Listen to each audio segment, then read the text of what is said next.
This is infuriating. This is all of welcome to Z Reviews. This is an infuriated Zeos because I just tried to film a review about these Sivga SV023s. Remember these? Remember these SV021s? $170. Fucking amazing, comfortable closeback. Beautiful too. This is not their stock cable, by the way. Well, this is the SV023s, which I was originally told would be like an open back version of those. I'm like, cool. $170 for the closeback, $170 to $200 for the open back. Fast forward. I get the set in the mail. I didn't check them out. I don't check out things. They just send them to me, and then I burn them in on the burner rig, and I'm like, I'll get around to it. And then I'm like, all right, it's time to focus for a couple days, get these on my head, different amps, different playlists, and give you my assessment. And my assessment is they're $500 fucking dollars, and I love the way they sound, but I don't know if the world is currently ready for a $500 set of Sivgas. Sivga P2s, planars, I could see it. Beryllium driver, 50 millimeter. Decent cable, like nothing, there's nothing to write home about from the packaging. It comes with an adapter because it's a 4.4 pentagon stock tip. You get a 3.5. You get a standard butt case, brown butt case. You get the old school Sivga pads, which I fucking love. You could just hate this all you want, but the clamp is linear and light. The build quality is like fully refined. Like it's not the fanciest headband, but it's like soft and smooth, and everything stays in place. And the L&R indicators are there. Well, L&R are there, or in the so it's a nice package. But you don't hand these to me and tell me they're $500.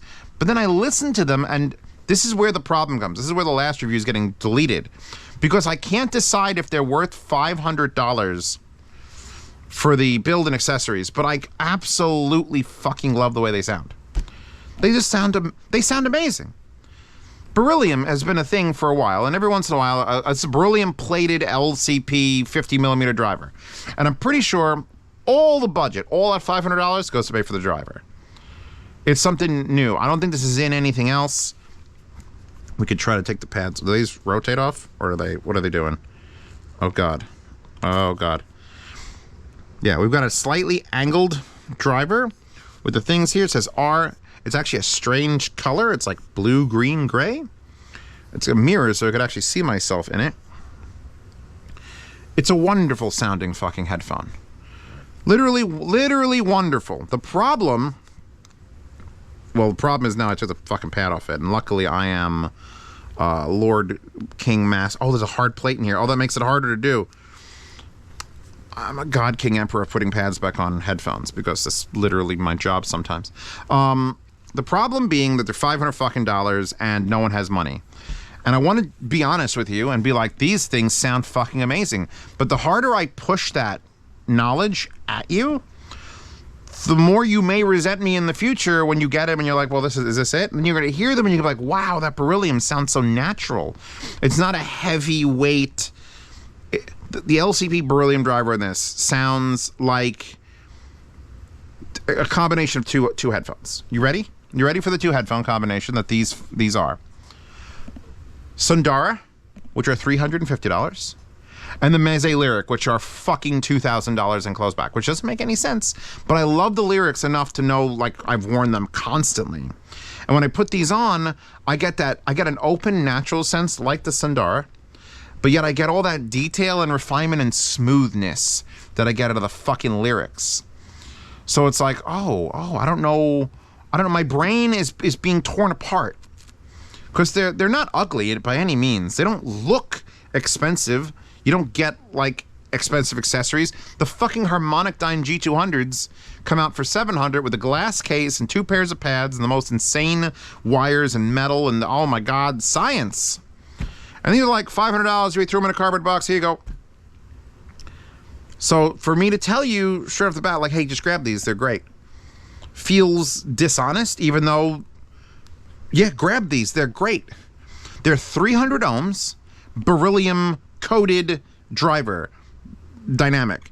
300 ohms is very, you remember what else is 300 ohms? Well, where the fuck are my HG600s?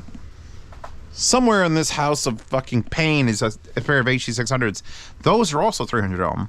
And one thing about a 300 ohm headphone is it's a little hard to drive. It takes a little bit of little oomph to get it going. So I'm using the Earman Champ, which I took home from Chicago. It's a very heavy unit because that power supply literally is the only power supply for this. You have to have that for this. And I'm like, well, 300 ohms, that means, that means, perfect, Nightmare Before Christmas. Tubes. So I whipped out the WA7 Fireflies, and indeedly-diddly-doo, they sound amazing on tubes. Like the soft, the quality, like the lyric level quality and detail retrieval I'm hearing, you throw that on a tube and it somehow gets softer and warmer and wider. Like these aren't even soundstagey headphones. They're not like huge soundstage. They're just not, they're enough. They're natural soundstage. Nothing sounds artificial about the way it places sound. Vocals when they're in the middle or right in front of you. When something is a wide song, Yoshi Horikawa comes on or something, it's just, okay, now I'm far away. When bass is called for, I went to my bass playlist. I have a bass playlist. And let's see, Run the Jewels on Mama, Juno Reactor, Mind of the Free, Gorillaz Punk, FKA Twigs, The Lights On. That's a little bit too. Here you go. David Munyon, Four Wild Horses. On tubes. It just starts at the fucking Tron OST. It's like, blom. And these headphones are just, I can hear everything that's going on. He's singing, there's guitars. This is a quality fucking headphone. The Misery. I want to sing to this song. Wow. Is there a high-low gain on this? Because I just nearly maxed it out. I gotta do a thing. Nope, there's RCA, USB. I don't remember. Oh, yeah, that's also happening there. 300 ohms, baby.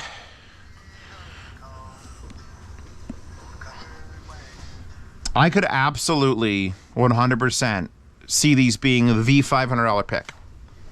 Except there's so many other options. I can't even think about them all right now. I mean, we've got R9s, which are 600. We got the Sendy Apollos, which are the widest soundstage. We got those Combat Armors, which are the narrower soundstage, but aggressive.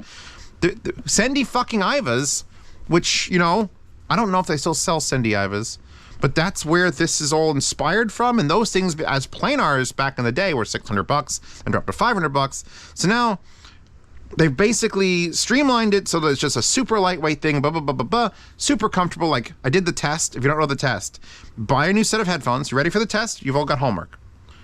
Buy a new set of headphones, get them.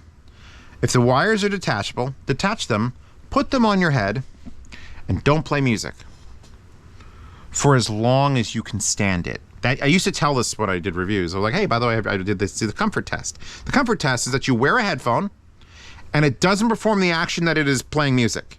So now you just have an annoying fucking cloth thing clamping on your head. And if that bothers you after like a very short period of time, they're probably not gonna be good headphones, no matter how they fucking sound. So the fact that these go on my head, and other than the cloth being just a little bit warm, because it's like a waxed cloth, and it's fucking, well, it's July now. It's like, oh, you know what? These clamp nice, and this pad shape fits nice. They're nice to wear. These are nice to wear.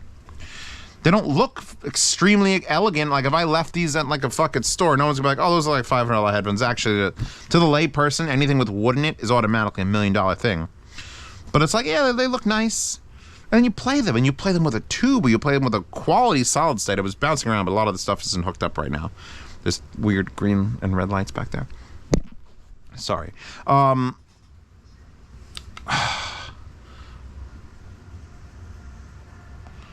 You know, I can't deny, that's why I'm so pissed at this review.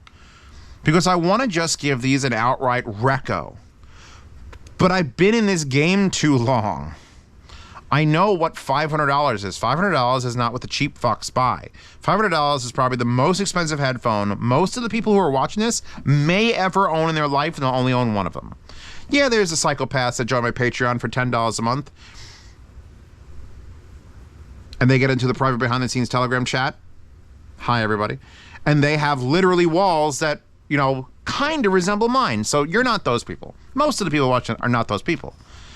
People are watching this and going like, Zeos, I just sold my graphics card and my dad gave me graduation money and I want a headphone that's going to just fucking kill. Why not these? Or why not Harmonic Dyne Zeus? Or why not spend a little money, more money? Or why not that? Or so I've got so many goddamn recommendations now. Do you get on the waiting list for T60 Argons? That's around this price.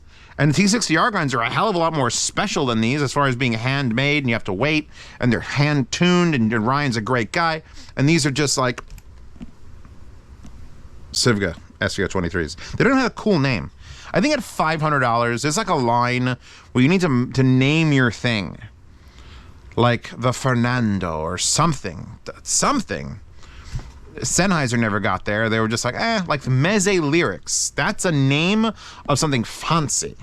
We have the Empyreans or the Empyrean Elite, which are missing from my wall.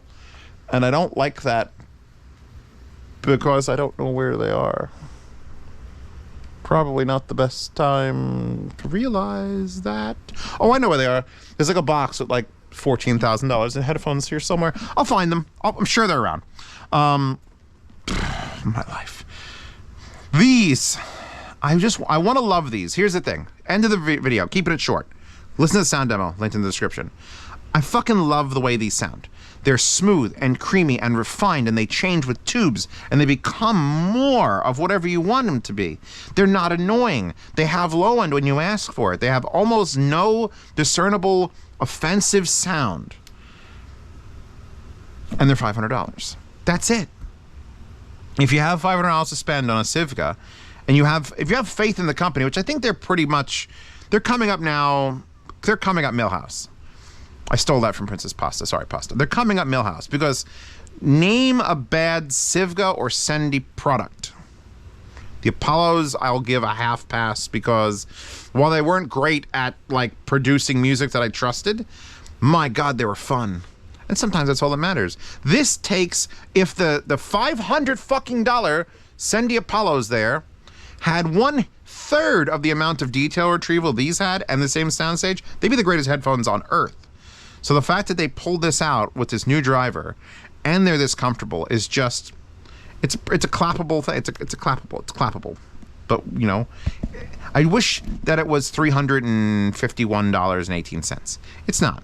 So now I got to throw it into the pile of another $500 headphone that I'd love, but will probably end up in a yard sale on my Patreon or Subscribe Star. If you join my Subscribe Star for $5 a month or my Patreon for $5 a month, you get into a yard sale. You get to participate in the yard sale where when I get things like this, I sell it to buy more things or pay for fucking we're getting rid of that propane. Propane's gone. It's gonna be gone. We did the driveway already. Now it's time to swap out propane. But anyway, if you want to $5 a month, see reviews early, participate in yard sales, listen to lossless sound demos, and for $10 you get into that chat, and there's also a lifetime swap meet. So you go, if you buy these and you're like, Zeos, you suck, I'm selling them, you could sell them to another patron or someone who's been previously a $10 patron, and there's like 350 people in there, 330 people in there. I'm done with this video. I gotta keep them shorter for YouTube's sake, for the algorithm, for the fucking algorithm. Probably shouldn't fucking say fuck all the fucking time either.